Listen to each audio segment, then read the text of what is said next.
नमस्कार बंधुओं, स्वागत है आप सभी का श्री प्रभुवाणी चैनल में। आज इस वीडियो में हम आपको साल 2025 कामिका एकादशी से जुड़ी संपूर्ण जानकारी प्रदान करेंगे, जैसे कि इसके लिए व्रत कब रखा जाएगा, पूजा व पारण का शुभ मुहूर्त क्या है, पूजा विधि, इस दौरान आपको किन नियमों का पालन करना है, और अंत में श्रवण करेंगे कामिका एकादशी से जुड़ी पौराणिक प्रचलित व्रत कथा का। तो चले बिना किसी देरी के वीडियो को शुरू करते हैं, किंतु उससे पहले यदि आप हमारे चैनल पर नए हैं और इसी प्रकार हमसे जुड़े रहना चाहते हैं तो कृपया कर चैनल को लाइक, शेयर एवं सब्सक्राइब अवश्य करें। साथ ही साथ जो बेल आइकन दिया गया है उसे भी प्रेस कर दीजिए। तो बंधुओं, शास्त्रों में सभी एकादशियां बेहद महत्वपूर्ण मानी गई है और एक माह में 2 बार एकादशी आती है, एक कृष्ण पक्ष में और दूसरी शुक्ल पक्ष में। सावन माह के कृष्ण पक्ष में जो एकादशी आती है उसे ही हम कामिका एकादशी कहते हैं। माना गया है कि इस दिन व्रत रखकर श्री हरि के पूजन से 88,000 ब्राह्मणों को भोजन कराने जितना पुण्य प्राप्त होता है। आइए अब सबसे पहले जान लेते हैं कि कामिका एकादशी कब है। तो बंधु, साल 2025 में है। यह पर्व 21 जुलाई के दिन होगा। आप नोट कर सकते हैं कि एकादशी तिथि प्रारंभ होगी 20 जुलाई दोपहर 12:12 पर और इसका समापन होगा 21 जुलाई प्रातःकाल 9:38 पर। बंधुओं, पारण यानी कि व्रत तोड़ने का सही समय रहेगा 22 जुलाई प्रातःकाल 5:37 से लेकर प्रातःकाल 7:05 तक। आइए अब जान लेते हैं कामिका एकादशी से जुड़ी महत्वपूर्ण पूजा विधि। तो बंधुओं, इस दिन ब्रह्म मुहूर्त में आप उठें और स्नान आदि से निवृत्त होकर भगवान विष्णु की पंचोपचार विधि से पूजा अर्चना करें। उन्हें पीले चंदन का तिलक कर पीले फल फूल, पीली मिठाई और तुलसी पत्र अर्पण करें, क्योंकि बंधुओं भगवान विष्णु को पीला रंग सर्वाधिक प्रिय है और तुलसी का पौधा उनका प्रिय पौधा है।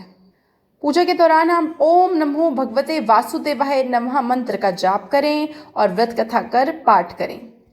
वैसे व्रत कथा का श्रवण हम आपको इस वीडियो के अंत में करवाएंगे और अगले दिन द्वादशी को आप व्रत का पारण करें उसी समय में जो अभी आपको ऊपर बताया गया है। आइए अब जान लेते हैं कामिका एकादशी से जुड़े कुछ महत्वपूर्ण नियम।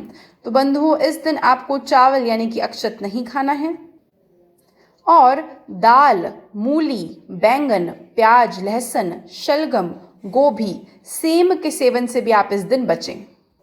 इस दिन तुलसी की पत्तियां नहीं तोड़नी है और यदि आपको पूजा में तुलसी की पत्तियां इस्तेमाल करनी है तो आप उन्हें एक दिन पहले ही तोड़ कर रख लीजिए। इस दिन तुलसी में जल भी अर्पित नहीं करना है और तामसिक भोजन, मदिरा इत्यादि का सेवन नहीं करना है और ब्रह्मचर्य का पालन करना है। आइए अब श्रवण कर लेते हैं कामिका एकादशी से जुड़ी प्रचलित व्रत कथा का। तो बंधु, एक गांव में एक वीर क्षत्रिय रहता था। एक दिन किसी कारणवश उसकी ब्राह्मण से हाथापाई हो गई और ब्राह्मण की मृत्यु हो गई। अपने हाथों मरे गए उस ब्राह्मण की क्रिया क्षत्रिय ने करनी चाहिए, परंतु पंडितों ने उसे मना कर दिया। उन्होंने कहा कि तुम्हें ब्रह्म हत्या का दोष है, पहले प्रायश्चित कर इस पाप से मुक्त हो जाओ, तब हम तुम्हारे घर भोजन करेंगे। इस पर क्षत्रिय ने पूछा कि इस पाप से मुक्त होने का क्या उपाय है। तब ब्राह्मणों ने बताया कि श्रावण माह के कृष्ण पक्ष की एकादशी को भक्ति भाव से भगवान श्रीधर का व्रत एवं पूजन कर ब्राह्मणों को भोजन करा के सदक्षिणा के साथ आशीर्वाद प्राप्त करने से तुम्हें अवश्य ही मुक्ति मिलेगी इस पाप से।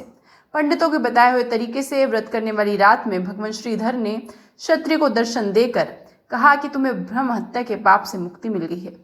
इस व्रत के करने से ब्रह्म हत्या आदि के सभी पाप नष्ट हो जाते हैं और इंद्रलोक में सुख भोग कर प्राणी अंत में विष्णु लोक को जाते हैं। इस कामिका एकादशी के महात्म्य के श्रवण में पठन से मनुष्य स्वर्ग लोक को प्राप्त करते हैं। जय श्री हरि।